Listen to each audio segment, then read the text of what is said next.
Hello everyone, welcome to the Tech Adventure. Today we are going to be making a character in Scratch. So let's get started. First open Scratch Desktop.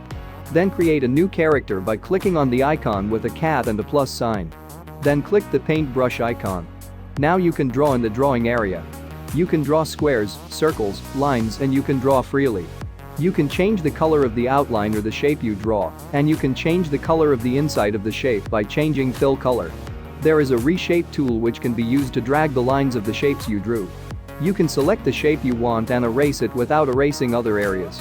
You can flip the drawing horizontally and vertically. You can group the whole drawing and ungroup. You can copy parts of the drawing or copy the whole thing, and you can paste it in the same costume of the character or make another costume and paste it there.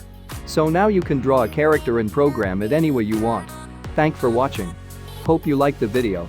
Don't forget to leave a like, comment and subscribe. See you on the next video.